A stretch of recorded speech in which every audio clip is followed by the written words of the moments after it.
kuvuga kuri uyu munsi ni byiza. Impamvu ari byiza cyane nuko wadukuwe amaso kuyanije wese namubonye, ariko ibyo nagiye mbona ari mu biterane bene ibingibi aririmbira Imana. Abandi gusa iyo avuye muri uyu mwenda bakamuhindurira gusa akambara irindi bara, ye baba we ikwere arenze gukunda akabona abaye umugabo ataranamara kapora.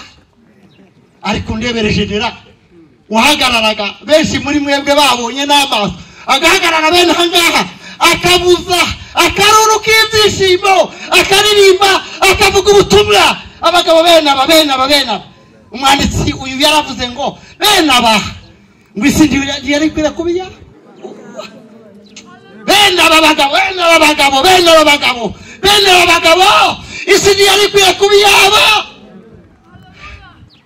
Ariko abarinze mu kuturimbira neza baravuga bari mu kuririmba ngo ijuru ngo ryarabakumbuye ngo rirabahamagara. Umve ako kana ijuru ngo ryarabakumbuye baririmbira Imana biyibagije abo bari bo, biyibagije ifata zabo abajenera abantu babasha kuba abaperezida b'igihugu.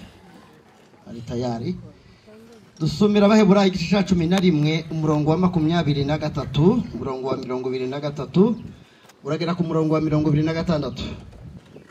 Nyuma yabwo uraza urangije uwo murongo uraza gusubira hejuru yaho udusomera igice n'icyo ngicyo umurongo wa 13. Banza dusomera 11 umurongo wa 23 ubera ku wa 26 sinzi. Dusome Abaheburayo igice cya 11 umurongo wa 23 kurangiza 26.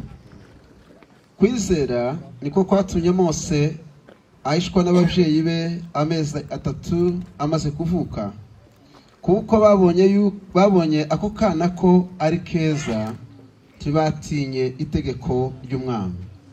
Kwizera niko kwatumye Mose ubwo yari amaze gukura yanga kwitwa umuhungu w'umukobwa wa Farawo, ahubwo agahitamo kurengananywa n'ubwoko bw'Imana, abirutisha kumara umwanya yishimira ibinezeza by'ibyaha, kuko yatekereje yuko gutukwa bamuhora Kristo ari ubutunzi buruta ubw'Abanyegiputa babitse bwose, kuko yatumbiraga ingororano azagororerwa.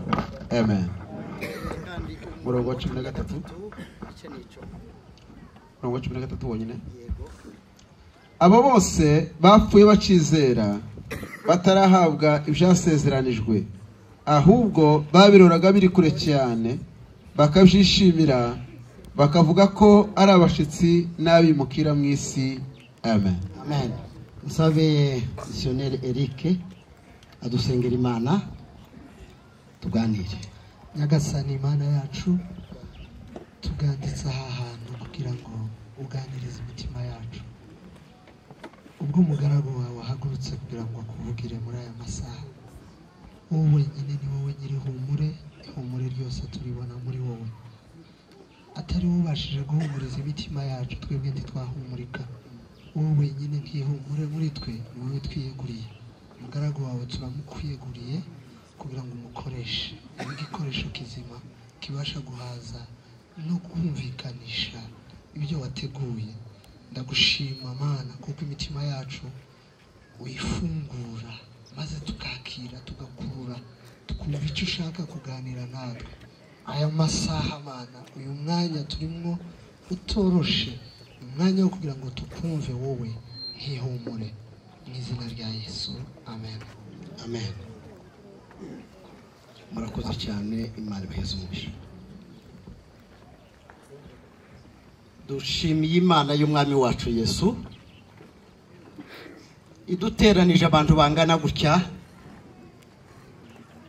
kubw'iki gikorwa yateguye kandi ikagikora.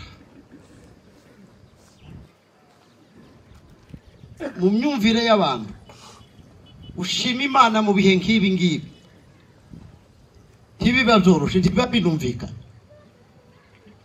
iyo tutaza kugira abakurambere bacu babikoze mu bihe bene ibi, kandi barabakozi b'Imana tubona mu ijambo ryayo. Nongeye kubabwira mwese ngo mu ijambo ry'Imana twongeye kubakira mwebwe mwese, cyane cyane abamama bapfakariye ku rugamba cyangwa bapfakajwe n'urugamba kubw'umwihariko, aho mwicaye naho muri, ndabakiriye muri mwanya w'ijambo ry'Imana. Imana yoheze umuriro. Nongeye kandi gushima Imana kubwo kubana n'abantu benshi babaye muri uriya murimo. Abarundi bazabwona bakikuruke, Abanyarwanda kabona bavuye ku rugerero, bene ibyo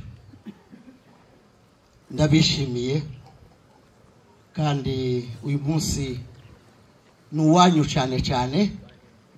Namwe aho muri hose mu byubahiro byanyu, kaze neza, Imana ibamwije. Tugiye kuganira magambo yoroshe ariko mu gihe kigoye. Umunsi nk'uyu nguyu kuhagararaho twibuka intwari yacu, ntabwo biba byoroshe kubona amagambo yo kuvugira bene aha, ariko Imana ishimwe iziduheza imbaraga zo kugira icyo abantu babasha kuvuga, barasizwe n'umuntu nk'uyu nguyu, umuyobozi ukomeye. Ijambo nganira aha bagurutse ndi umuvugizi kugira ngo mvuge ijambo rivuga ngo ubutumwa bw'ijuru kuba ari hano. Ubutumwa ijuru ryashatse ko bari hano mwumve ko atari ubwanje, si ubw'abapasitoro n'abayobozi, ni ubutumwa ijuru riduhaye kugira ngo tubashe kuganira namwe. Ni nk'ibarwa twahawe kugira ngo tuyisomera bari aha ngaha bayumva. Ivuye hehe? Mu bwami bw'Imana. Muri ubwo butumwa ijuru ryashatse ko twibanda ku mugaragu w'Imana witwa Mose. Niba ijuru ryadutegetse ngo tuze kuganira nawe, tumuvugeho we, naje twamuvuga ngo tumurangize. Umugabo waramye imyaka 120 yose kandi ayikoramo imirimo ikomeye, mu kanya gatoya gusa ntitwamuvuga ngo tumurangize mu byumve, ariko turafata bikeya by'ingenzi iby'ijuru ryashatse ko twumva uyu munsi. Mose yavutse mu gihe cyari kigoye cyane, yavutse mu gihe cy'amapfa. Abisirayeli bari basukiye muri Egiputa,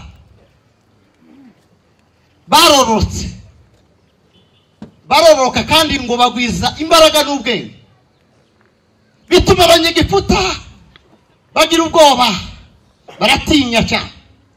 Baravuga ngo abagabo nibakomeza kororoka gutya tuzagira ibyago. Bigira inama yo kwica no kurandura.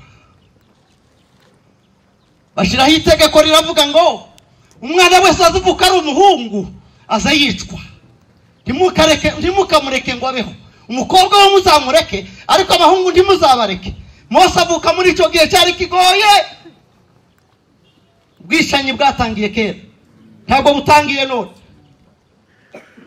Ariko nubwo bimeze bityo, hari ukuboko kw'Imana.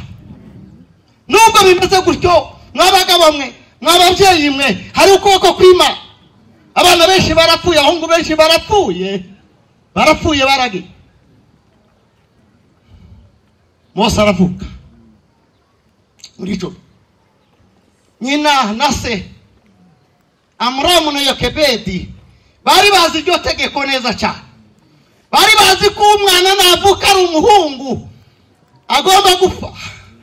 Mu gahe gato cyane Mose baravutse ngo baje kureba basanga ari umuhungu.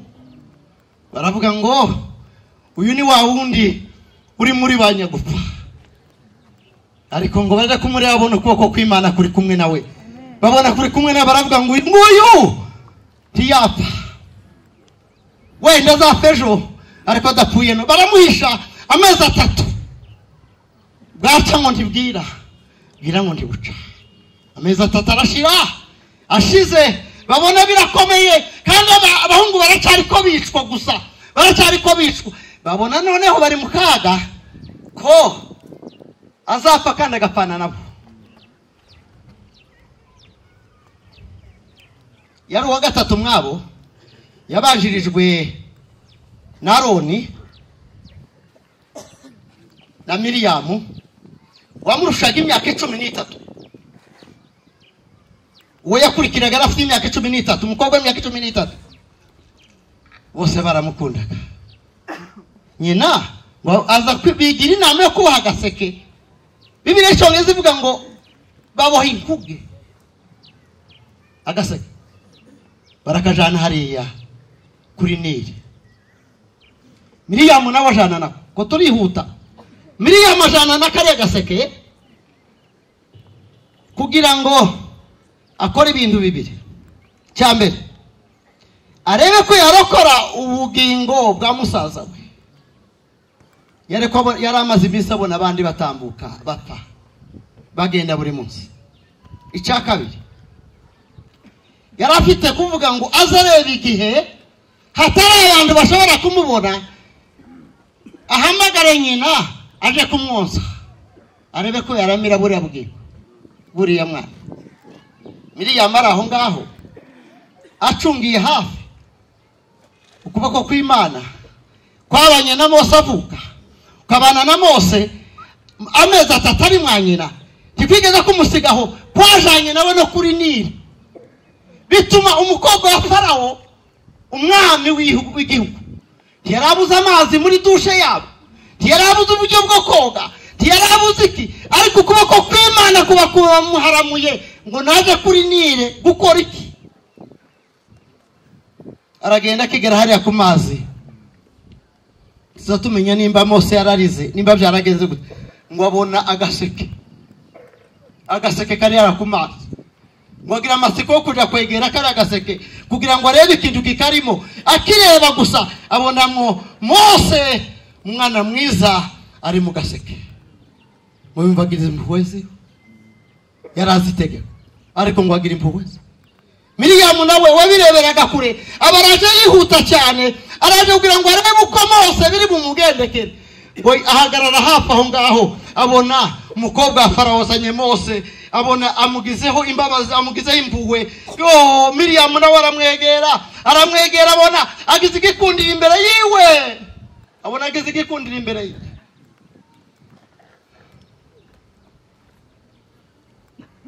Kanya gato aganira n'uriya mukobwa wa Farawo. Wanyemerera kagushakira umwe mu Bayudakazi, mu Bisiraheli-kazi, wazabasha kurerera uyu mwana, yazagera mu kigero runaka akazamuguheza akaba wawe, kuko ukuboko k'Uwiteka kwari kuri. Babyeyi ba basaza ba, nubwo ingoti hari ariko no gucungurwa kurahari, ukuboko kw'Imana kurahari. Nubwo ingoti hari yabayeho n'ubirahari, ariko kandi ukuboko kw'Imana kurahari. Babyeyi muhumurike. Yaramubwiye ngo uhute, aragenda azana nyina. Nguyu umubyeyi nkuzaniye uzabasha kurera uriya mwana nguko wifuza. Amateka barahindutse nka Amuramu na Yokebedi. Jana uyu mwana nakenera icyo kunywa kirahari bwami, nakenera icyo kurya kirahari bwami. Ukuboko kw'Imana mu bihe bigoye, ukuboko kw'Imana mu bihe bigoye. Mose aho yahize ibintu bibiri. Ndihuta aha. Mose aho yahize ibintu bibiri mu gihe ari kumwe na nyina na se. Yize amateka y'ubwoko bwabo, yiga n'Imana yabo. Ibyo ni ibintu bibiri yize muri ico gihe, sinza kubitindaho. Yize amateka y'ubwoko bwabo, yamenye ubwoko bwabo ubwo ari bwo, amenya igihe burimo, amenya n'akaga burimo. Ibyo arabimenya akiri umwana. Mose neza niwe wavuze mu gitabo cyo guteka kwa kabiri, ngo uzigishe umwana wawe akiri muto kuko izabuzubiza uzamwigisha azabikurana kugeza ashaje. Umunyamerika yagiye kuja kuvuga ubutumwa, missionnaire aravuga ngo navuze ubutumwa ngo hakijijwe abantu 2 n'igice, abantu 2 n'igice. Mwamaragaruka aravuga ngo ese abantu 2 n'igice ni bande? Benshi barahuzagurika. Ariko akirangiza aravuga ngo bari abantu 2 n'igice, ngo nabana 2 n'umuntu mukuru, nabana 2 n'umuntu mukuru, kuko ni igice. Nimba kijijwe afite imyaka 30, iyo yapfuye ubusa, asigaje indi 30 ni igice. Ariko umwana wakirirwa akiri mutoya, ubuzima bwe bwose abuhaye Imana, muze mubitaho cyane. Mose ibyo yari yarize arabikomeza, mwanyina mwase ibyo yigishwa akiri muto arabikomeza. Igihe kiraza aragenda ava mu nzu yabo, aragenda kwa Farawo. Yize ibintu 3 kwa Farawo, ko ndihuta. Yize ibintu 3 kwa Farawo. Yahize amategeko, ahiga ubuyobozi, ni mu ishuri, muri kaminuza, yiga n'igisirikare. Ibyo bintu 3 yarabyize. Nibyo yigiye, hari ibyo yigiye kwa nyina, hari ibyo yigiye kwa Farawo, nibyo ngize, hakaba nibyo yigishijwe n'Imana mu butayu. Simbigeraho, nyagaruka kuri ibyo gusa. Mose nubwo yari kwa Farawo, nubwo yari mu byiza, niho twasomye, nubwo yari amerewe neza, yaryaga neza, yigaga neza, ikintu cyose yari agifite ku buryo bumworoheye, ibyo yigishijwe akiri muto byari muri we, byari muri we. By'ubwoko bwiwe, kumenya ubwoko bwe, gukunda ubwoko bwe, byari muri we. Byari inkingi ya mwamba mu buzima bwe, mu bugingo bwe. Munsi umwe gusa, ko turihuta cyane, munsi umwe aza gusanga abagabo 2 he barwana, amenya ko umwe ari umunyagiputa, undi ari umwisirayeli, kuko ari umusirikare, kandi umusirikare mwiza. Kaba ngaba twanamiye umunsi abasirikare beza, ari umusirikare wari yarize, yarazi igisirikare kweri cy'umwuga, yari yarize, ntabwo yatindiganije, kandi cyari muri we yaragikoresheje. Afata umunyagiputa aramwica, Bibiliya irabivuga, anamushingura. Abasomyi bavuga ngo wa munsi nibwo yaratangiye urugamba rwo gucungura ubwoko bwa, nibwo yararutangiye, amaze kwica umunyagiputa. Ariko ngo arabanza arare umwanya wari wa Mose wo nguwo, ariko uw'Imana warutaragera. Habaho umwanya wacu, hakabona umwanya w'Imana. Yintwari yacu Michel uyunguwe uduteranije, amateka ye murayafite benshi muri mwe, imbona ngubone, abandi nayo kwiga, nayo kubona, nayo kumva. Ariko hari abahamya babibayemwo bari aha ngaha beza cyane.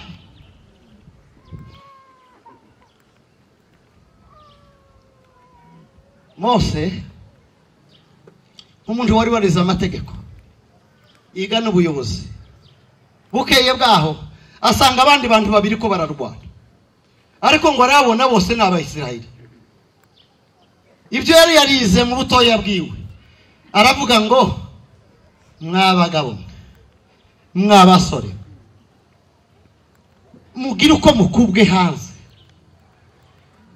None na ubuse nkora iki hano kandi? Icyo nabashe gukora ejo naragikoze, ariko muri mwebwe ndi bukora iki? Niki baje gukora hangaha? Tiyakoresha intwaro ya gisirikare, akoresha intwaro ye y'ubuyobozi n'amategeko, kugira ngo arebe icyo yabasha gukora, arebe icyo yabasha gukora, arebe icyo yabasha gukora. Abunge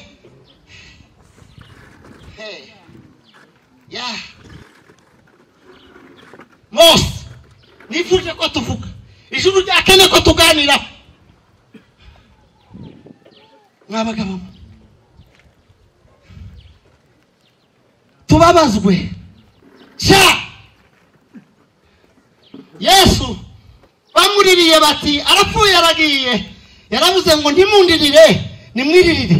Ese turizwa cyane n'abatuvuyemo, twaririrwe cyane n'abariho. Nimba tukiri uko tumeze, bamwe basumurira abandi bakawuzimya, turizwe n'abandi. Bamwe ngo dutabarwa abandi batireka da nimupfe.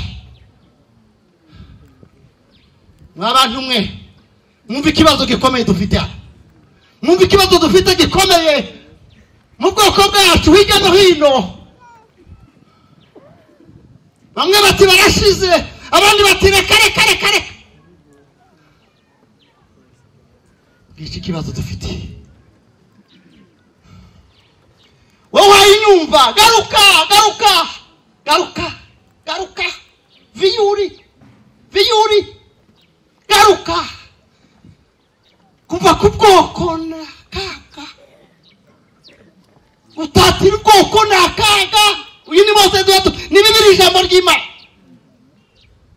Mose icyo yakoze yarabunze arabunga, muri kwa kubunga umwe bara ibiriho byarayo, umwe baragatese tiyareba umurimo ukomeye Mose arimo akora. Yamavuga ngo Mose, undabizi neza ko waraye wishe umunyagiputa ejo, natwe ko noneho tugera inkota. Yo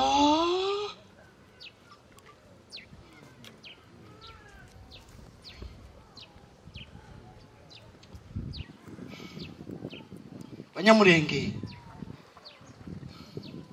ba data bakuru bacu, barumuna bacu, bana bacu, twakavuye ibuzimu tukaje ibuntu. Imana izikorera mu bumwe, umwe n'imbaraga. Nusoma muri Luka, ari amagambo Yohana yavuze beza. Yaravuze ngo, sinshaka kubivuga cyane biriya, yaravuze ngo imisozi ngo izamanurwa, ibibaya ngo bizazamurwa. Yashaka kuvuga abayuda n'abasamariya. Cyo yashaka kuvuga abayuda bumvaga kuko ari bo, abasamariya n'abakumva ko batakaje amahirwe. Yohana arababwira ngo mwese nimumanuka abandi bazamuke mu bumwe, ngo nimara ku bumwe ngo abari mu isi bazabona agakiza k'Imana, abari mu isi bazabona agakiza k'Imana. Bamwe bagiye basumurira abandi bawuzimya. Turacyafite akaga karacyaturi imbere, ariko abaye batwumva bagaruke, mugaruke mu bwoko, mugaruke mu muryango. Ubwoko buhe bushira, ubwoko buhe burimbuka, bwamazwe n'inkota kuva muri za 60 mu mateka mbere tutarabaho n'amagingo aya tubisaziyemo. Niba mara abandi bavuge ngo oya ngo nda genocide yayibakorerwa, nta genocide yayibakorerwa, ukaza kumbuga nkoranyambaga ngo ndayo murabaje. Garuka, haracyari umwanya. Garuka garuka. Mose agaragaza kubunga, tawe yakubise, tawe yagiriye nabi, kuko barabavandimwe, bavandimwe mugaruke iyo muri, mugaruke. Tutarebye mu byubahiro n'amashuri n'amafaranga n'ibindi, oya garuka tuyobe wahovu. Mwanditsi ngo kumbuka ulikoanguka ukatubu. Garuka. Ibirebere mwanje wacu bugerwa kumari kumitwe intoki. Mose nabyo amateka ye ni maremare. Myaka 40 kwa Farao, myaka 40 mu butayu, myaka 40 yoboye ubwoko bw'Israeli. Abiyobora ubwoko bw'Israeli ajana nabwo arabuyobora mu bihe bigoye, mu bihe byari biteye ubwoba. Mose arabuyobora. Hari ikintu kimwe kiza kinshimisha cyane. Ageze hariya mu kibaya cya Moabu, Imana yamubwira ngo reba igihugu ngikiriya kireba cyose ucitegeye ukireba ndakikwereka ariko sinzare kucinjiramo yo ndakikwereka ariko sinzare kucinjiramo. Mose yingingima arabwira ngo wa Mana we warasenga kandagiza mu kuguru kwanje byibura ukanyisha ukangora icusha ariko nagikandagiyemo. Imana iraceceka. Haba igihe Imana iceceka tugasenga tukaririmba Imana igaceceka iraceceka ariko iceceka yumvishije isengesho rya Mose irazamukira mwica iranamuhamba. Ariko abasomyi beza mu butumwa bwiza bwa Matayo 17 Bibiliya iravuga ngo Yesu azamuka umusozi runaka arazamuka ngo agere mu irango ry'umusozi yari kumwe n'abagabo batatu yari kumwe na Petero yari kumwe na Yohana yari kumwe na Yakobo abagabo batatu bari kumwe nawe na wa kane.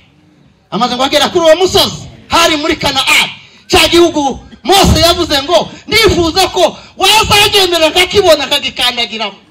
Hari ngo agera kuri uriya musozi ahamagara Mose ngwino muri cya gihugu wifuzaga gukandagiramo ngikwereke. Biravuga ngo haza Eliya na Mose wa wundi.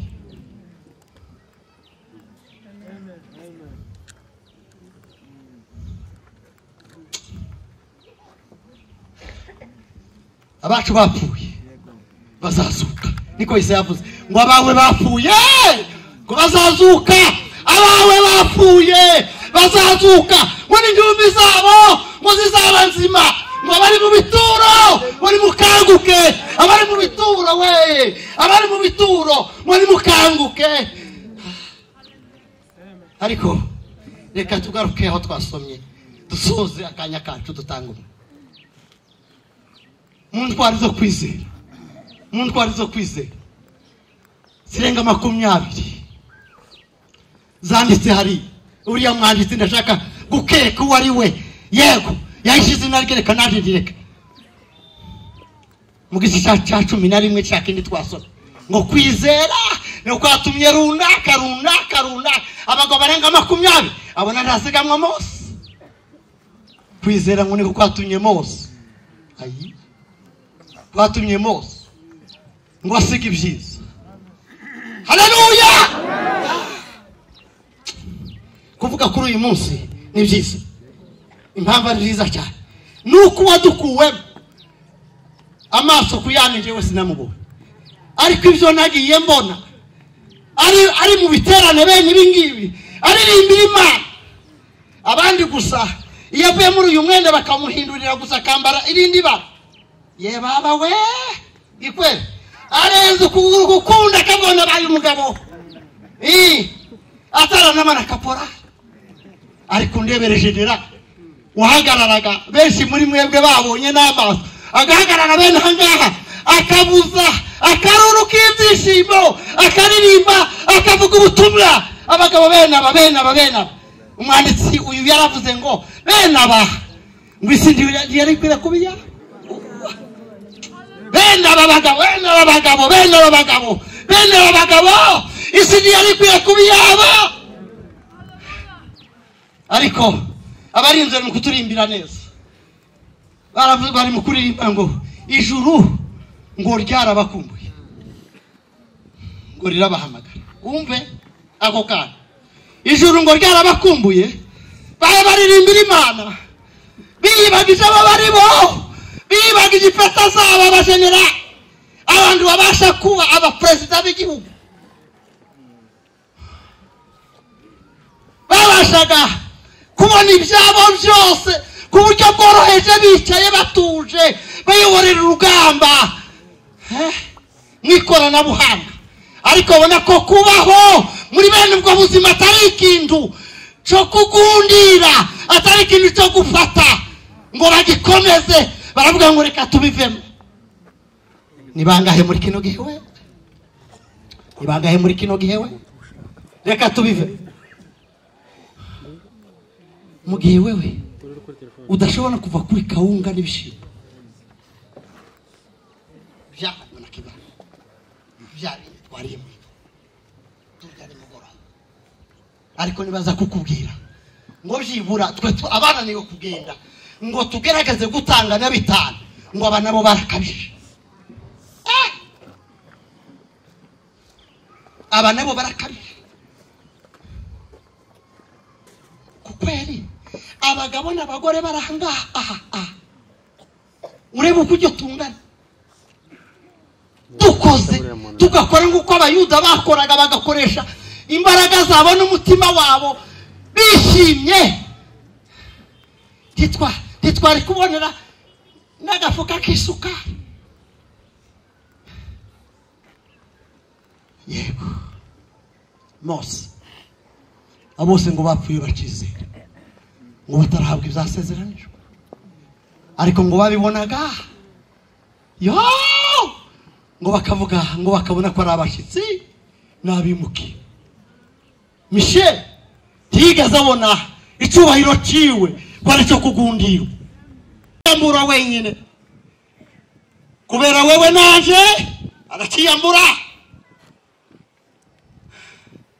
kwishisha bugufi kwavugwa na buri wese twaheze imikoro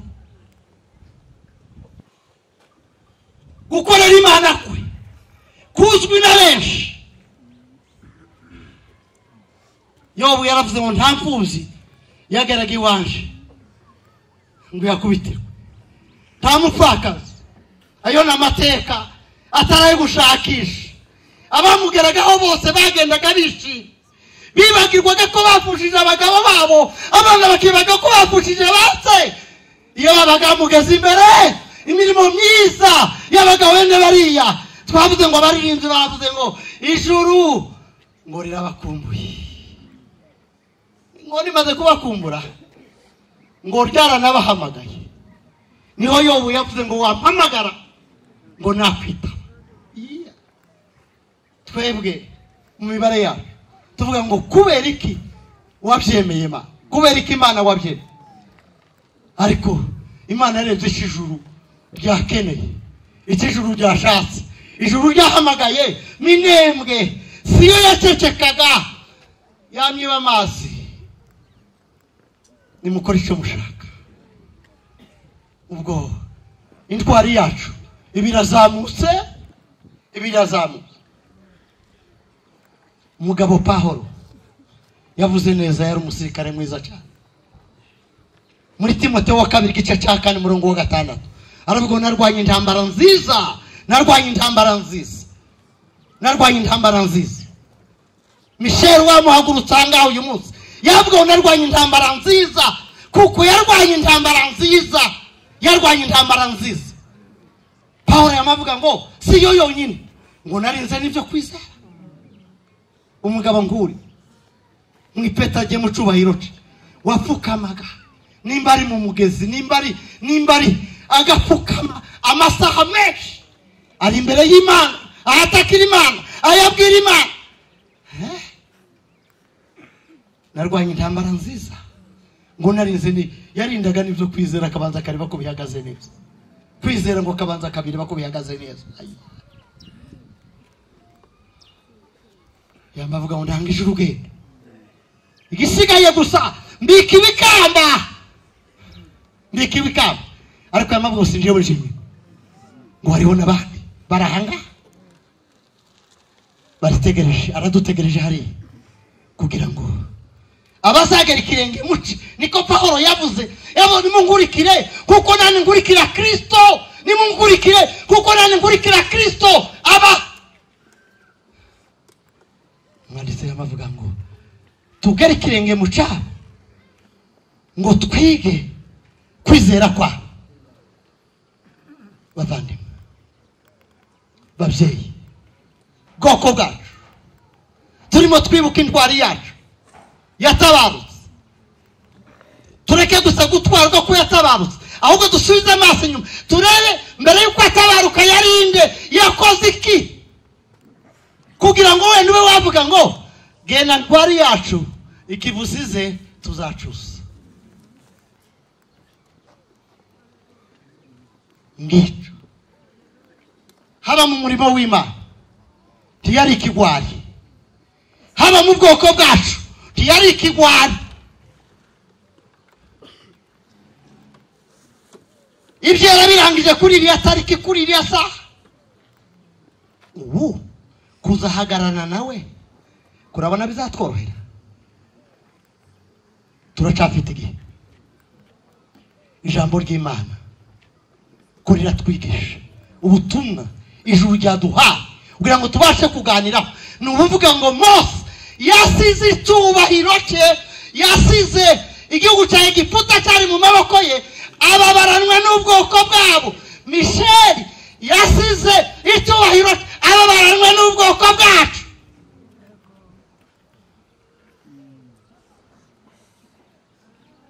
Aho tugeze tuzagabanya kuvugiza ba Mose, tuzagabanya kuvugiza ba Eli. Dufite abangaba, dufite aba barahagije. Imana dufashe, Imana duhe umugisha. Amen.